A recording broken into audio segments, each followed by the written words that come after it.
Quand j'ai commencé à faire de l'escalade, je regardais souvent les meilleurs, puis quand ils faisaient un problème un peu plus difficile, ça me semblait tellement facile.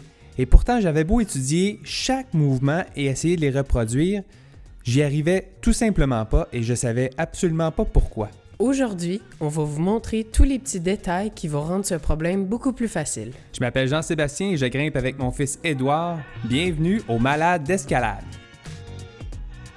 Donc pour la démonstration aujourd'hui, on va se servir de ce problème jaune. Ça commence avec cette grosse prise de pied et 2 petites prises pour les mains. Rapidement, on doit enchaîner avec une série de réglettes et atteindre le volume. La partie finale est assez loin. Ce qui rend ce problème difficile, c'est qu'il y a un angle très prononcé dans le mur. Pour le départ, on n'a qu'une seule prise de pied, ce qui fait qu'on a beaucoup de tension dans nos mains. C'est là tout le problème, parce que sur une voie plus facile, on pourrait mettre tout notre poids sur le pied, c'est vraiment quand même assez plat. Mais ici, avec l'angle du mur, on doit mettre la tension dans nos mains et on peut voir que les prises sont vraiment petites, très petites. C'est des petites réglettes. Comme mon père et moi, mes amis Gédéon et Noah, avec qui on fait la vidéo, ont eux aussi souffert des doigts. Donc maintenant, commençons par la première section qui vise à atteindre le premier volume.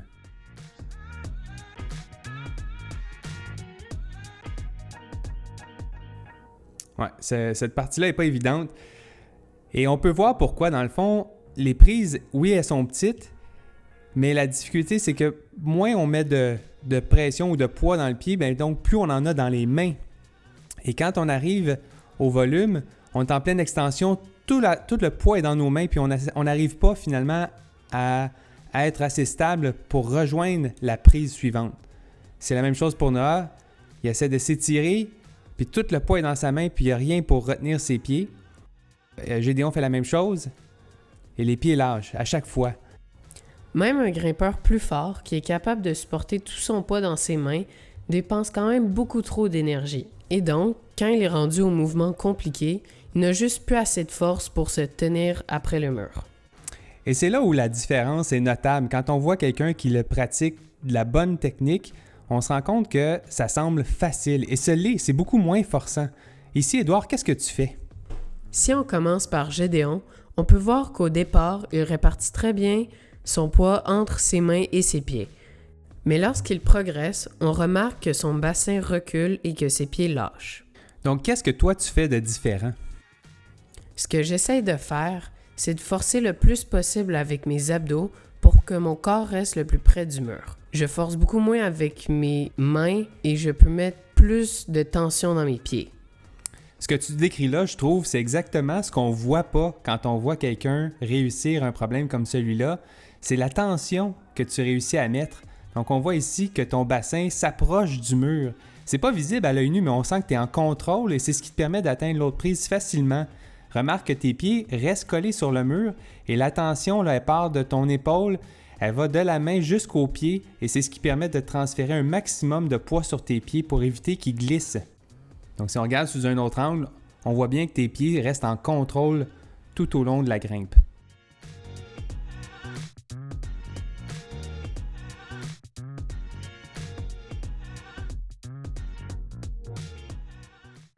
J'ai arrêté la vidéo ici parce que je pense que toi, tu avais de la misère à te rendre au prochain volume. Non, je sais pas de quoi tu parles. Non, pas du tout. En fait, c'est là que la plupart des gens tombent, c'est le crux. Et il y a plusieurs petites choses qu'il faut faire pour réussir à passer le crux. Qu'est-ce que c'est, Édouard? Il y a 3 choses importantes dans cette partie du problème et on va les décortiquer une par une. OK, donc si on regarde ce que moi je fais, on voit que mon bassin reste très loin et j'arrive pas à me rendre. C'est la même chose pour Gédéon. Oui, on peut voir que son bassin n'est pas au-dessus de son pied. C'est ce que j'essaie de faire. Je mets mes hanches le plus possible au-dessus de mon pied pour être le plus près de la prochaine prise. Oui, c'est une technique qu'on a vue dans une autre vidéo vous pouvez regarder en cliquant ci-dessus. Mais on voit bien comment tu déplaces tes hanches vers la droite pour être au-dessus de ton pied et ça te permet d'atteindre la prise suivante de manière statique sans trop forcer finalement. La deuxième technique consiste à faire un lock-off. C'est quand on ferme son bras pour rester le plus près possible du mur, ce qui permet de dépenser beaucoup moins d'énergie. Ouais, la troisième technique, ça consiste à utiliser l'autre pied. Le pied finalement qui est sur aucune prise. On voit Gédéon ici qui ne sait pas vraiment où le placer, puis il reste dans le vide.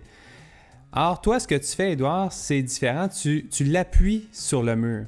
Donc tu te sers de ton pied comme un flag sur le mur, mais cet appui-là fait une grosse différence. Ça donne aussi une petite adhérence supplémentaire et ça te permet d'avoir un meilleur équilibre. OK, maintenant, montre-nous ce que ça donne.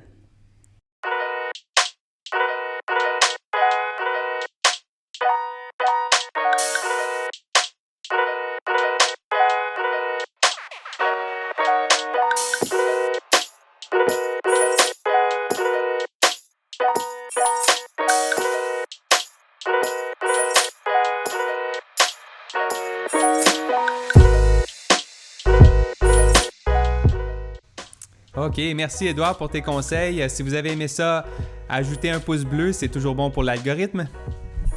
Abonnez-vous et activez la cloche de notification pour ne pas manquer nos prochaines vidéos. D'ici là, bonne grimpe!